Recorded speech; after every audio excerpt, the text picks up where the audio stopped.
l'école du Seigneur. Allons à la découverte des vérités bibliques. À l'école du Seigneur, instruisons-nous au pied du Maître. Nous vous laissons en compagnie du révérend Dieudonné Ngombi. Après avoir parcouru à long et à large la liste des dons spirituels, qui n'est pas bien sûr exhaustive, il convient de répondre à une question capitale que beaucoup de chrétiens se posent, celle de savoir comment discerner son don spirituel. Au microphone, votre serviteur Dieudonné Ngombi. J'aimerais que nous puissions lire l'évangile selon Matthieu au chapitre 25, du verset 14 au verset 30.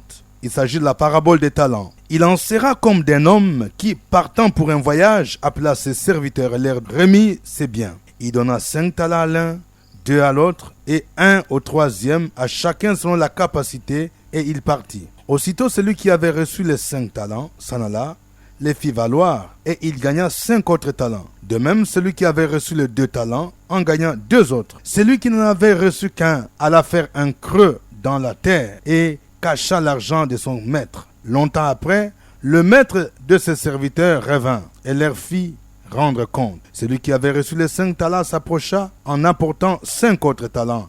Et il dit, « Seigneur, tu m'as remis 5 talents, voici j'en ai gagné 5 autres. » Son maître lui dit, « C'est bien, bon et fidèle serviteur. Tu as été fidèle en peu de choses, je te confierai beaucoup. Entre dans la joie de ton maître. » Celui qui avait reçu les 2 talents s'approcha aussi. Et il dit, « Seigneur, tu m'as remis 2 talents, voici j'en ai gagné 2 autres. » Son maître lui dit, « C'est bien, bon et fidèle serviteur. Tu as été fidèle en peu de choses, je te confierai beaucoup. Entre dans la joie de ton maître. » Celui qui n'en avait reçu qu'un talent s'approcha ensuite et dit, « Seigneur, je savais que tu es un homme dur, qui moissonne où tu n'as pas semé, et qui amasse où tu n'as pas vanné. J'ai eu peur, et je suis allé cacher ton talent dans la terre. Voici, prends ce qui est à toi. » Son maître lui répondit, « Serviteur méchant et paresseux, tu savais que je moissonne où je n'ai pas semé, et que j'amasse où je n'ai pas vanné. Il te fallait donc remettre mon argent au banquier, et à mon retour, j'aurais retiré ce qui est à moi avec un intérêt. Ôte-lui donc le talent, et donnez-le à celui qui a les 10 talents, car on donnera à celui qui a, et il sera dans l'abondance, mais à celui qui n'en a pas, on ôtera même ce qu'il a. Et les serviteurs inutiles, jetez-les dans les ténèbres du dehors, où il y aura des pleurs et des grincements des dents. » Cette parabole sert à montrer comment notre Maître, le Seigneur Jésus, distribue des talents par l'aide du Saint-Esprit à son Église. Regardez bien que dans cette parabole, le Maître, il a donné à l'un 5 talents, à l'autre 2 et à un troisième 1 talent. Ceci sert à montrer que nous ne recevons pas de la même manière le don spirituel de la part de notre Dieu. Et cette parabole nous apprend aussi que Dieu s'attend à ce que nous puissions fructifier les dons que nous avons reçus. Nous devons éviter l'attitude de ces serviteurs paresseux qui, au lieu de fructifier les talents, est parti les cacher. Nous parlons de comment discerner ce don spirituel. Nous allons voir 5 étapes importantes. La première étape, c'est qu'il faut être conscient que l'on a reçu au moins un don. Chaque chrétien a reçu de la part de Dieu au moins un don spirituel. Il faut une prise de conscience et il faut la foi pour saisir cette vérité. C'est le point de départ. Depuis le jour que l'on a accepté Jésus comme Seigneur et Sauveur, on a reçu l'Esprit de Dieu, on a reçu au moins un don spirituel, qu'on le connaisse ou pas. La deuxième étape, c'est la prière. Il faut prier pour demander à Dieu de vous révéler le don qu'il vous a donné. Jérémie 33, verset 3 dit, « Invoque-moi et je te répondrai. Je t'annoncerai des grandes choses, des choses cachées que tu ne connais pas. » Et Dieu nous rassure dans sa parole que toutes les fois que nous allons lui adresser des prières, conformes à sa volonté, il va nous exaucer. C'est ce qu'il nous dit dans 1 Jean 5, 14 à 15. Nous avons auprès de lui cette assurance que si nous lui demandons quelque chose de conforme à sa volonté, nous savons qu'il nous écoute. Et si nous savons qu'il nous écoute, nous savons que nous possédons déjà ce que nous lui avons demandé. Non seulement que nous devons prier pour que Dieu nous révèle notre don ou nos dons spirituels, mais nous pouvons également prier pour que Dieu nous communique d'autres dons spirituels. Parce que la Bible nous dit, aspirez aux dons le meilleur. Le meilleur don sont ceux qui vont aider à l'édification du corps de Christ. La troisième étape pour discerner son don spirituel, c'est la pratique ou l'engagement dans l'œuvre de Dieu. La parole des talents que nous avons lue au départ nous montre que le maître qui remettait les talents à ses serviteurs s'attendait à ce qu'ils puissent les fructifier. Un adage dit, c'est en forgeant que l'on devient forgeron. C'est en étant actif dans le corps du Christ, en exerçant que l'on peut discerner le don que l'on a reçu de la part de Dieu. C'est pourquoi dans 1 Pierre chapitre 4, verset 10, la Bible dit, comme des bons dispensateurs des diverses grâces de Dieu, que chacun de vous mette au service des autres le don qu'il a reçu. Nous devons être disponibles pour exercer au sein de l'Église. Quand par exemple l'Église a programmé une activité d'évangélisation, mais vous devez y participer. Vous devez chercher à aller proclamer l'Évangile. En participant à cette activité d'évangélisation, vous allez peut-être vous rendre compte que Dieu vous utilise pour gagner les âmes à lui. Et vous commencerez à être conscient que vous avez peut-être reçu ces dons. Quand l'Église a programmé une visite dans des prisons ou bien dans des hôpitaux, vous pouvez faire partie de ceux qui vont visiter. Et vous allez vous rendre compte peut-être que, en priant régulièrement pour les malades, les gens sont guéris. La quatrième condition, ou la quatrième étape pour discerner son don spirituel, c'est la joie que l'on éprouve et la facilité avec laquelle on accomplit certaines tâches. L'une des marques caractéristiques d'un don véritable, signe d'une vocation, c'est la joie qui naît de son exercice. Vous savez, le peintre se réalise devant sa toile. Un pianiste ne s'ennuie pas. Même au cours d'exercices fastidieux, l'ingénieur est heureux au milieu de ses machines, comme le chauffeur dans son camion et le chercheur dans son laboratoire. Il en est de même de notre vocation spirituelle. Le psaume 100, verset 2 dit « Servez l'Éternel avec joie ». Généralement, quand on a reçu un don spirituel et quand on l'exerce, on sent la joie. On se sent attiré par l'activité. On est à l'aise. Ce n'est pas quelque chose qu'on vous force de faire. Celui qui a reçu le don d'évangéliste se sent dans son élément lorsqu'il est en contact avec les inconvertis, auxquels il peut parler de Christ. Celui qui a reçu le don d'enseigner, il sent que chaque fois qu'il enseigne, il s'épanouit. Il transmet avec facilité. Il sent la joie de le faire. Celui qui a le don de la libéralité, il donne avec joie.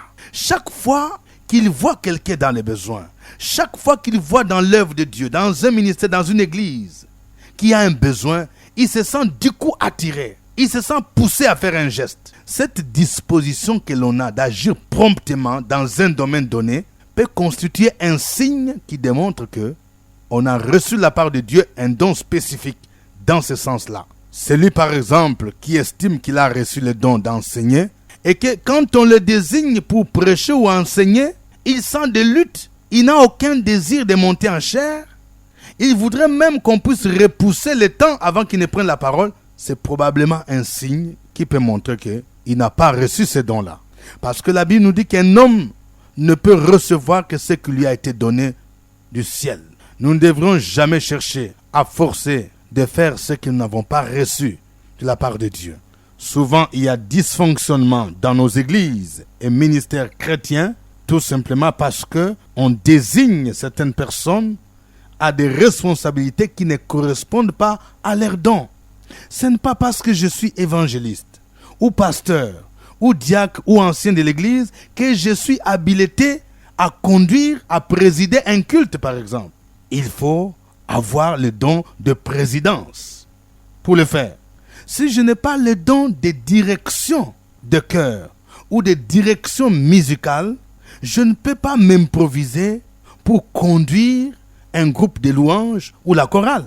Si je n'ai pas reçu le don de l'enseignement et je ne ressens aucune joie à le faire, je sens que chaque fois que je le fais, j'ai essayé, je le fais avec beaucoup de lutte. Je ne trouve pas de mots pour rendre ce que j'ai. Cela veut dire que ce n'est pas le domaine dans lequel je dois exercer.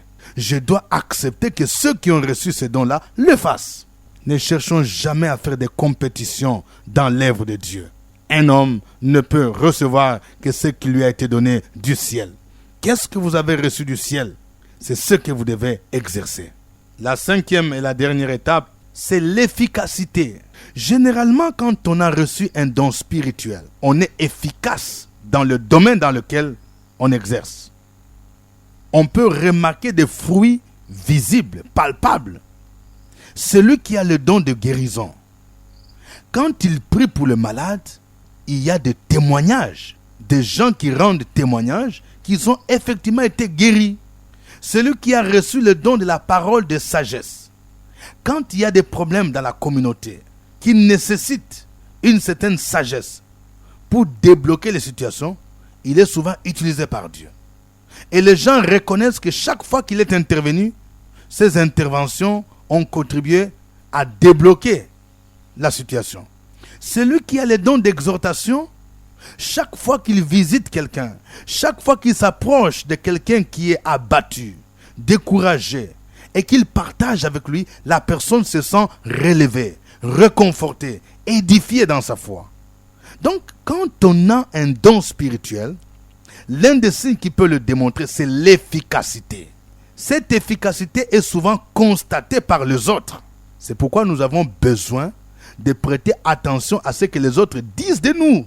Quand vous avez le don de l'enseignement, souvent d'autres témoigneront en disant que chaque fois que nous vous avons suivi, nous avons été édifiés. Si vous avez le don de la foi, d'autres chrétiens reconnaîtront et témoigneront que chaque fois que vous avez prié pour une situation difficile, humainement impossible, ils ont vu des résultats par la suite. Vos proches, tels que vos amis, vos membres de famille, peuvent témoigner en vous disant les domaines dans lesquels ils sentent que Dieu vous utilise le plus. Vous pouvez parfois leur poser des questions, de savoir quels sont les domaines dans lesquels ils pensent que Dieu vous utilise. Qu'est-ce qu'ils ont remarqué en vous que Dieu aurait déposé comme don? Leurs témoignages, leurs encouragements peuvent aussi vous aider à discerner votre don. L'Église, en tant que communauté aussi, a le devoir de savoir discerner les dons et d'encourager ces dons. Quand l'Église reconnaît le don que Dieu a déversé dans la vie d'un frère ou d'une sœur, généralement, cela peut aider à lui confier certaines responsabilités correspondant à ces dons-là. Parfois, il y a un temps d'observation que les responsables de l'Église peuvent se donner avant de vous confier une tâche quelconque. Certains postes, comme celui d'ancien, des diacres, demandent qu'on puisse d'abord vous éprouver. C'est ce que dit 1 Timothée chapitre 3, versets 8 à 10. Les diacres aussi doivent être honnêtes, éloignés de la duplicité, des excès du vin, d'un gain sordide, conservant le mystère de la foi dans une conscience pure. Verset 10 dit « Qu'on les éprouve d'abord et qu'ils exercent ensuite leur ministère s'ils sont sans reproche. » Avant de terminer, j'aimerais récapituler les 5 éléments que nous avons vus qui peuvent nous aider à discerner notre don spirituel. Premier élément, c'est la conscience que l'on a reçu au moins un don spirituel à partir du jour où on a accepté Jésus comme Seigneur et Sauveur personnel. Deuxièmement, il faut prier pour que Dieu vous révèle votre don et si possible, qu'il vous accorde le don le meilleur.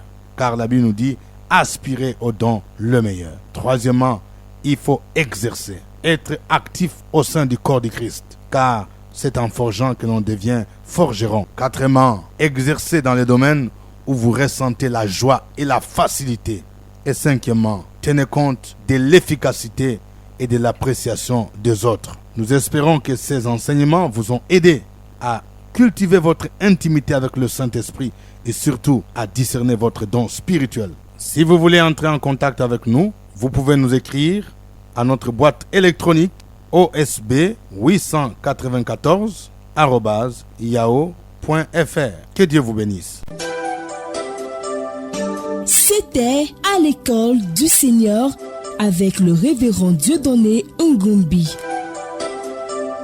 Une production de la radio Fréquence Vie, Abidjan, Côte d'Ivoire.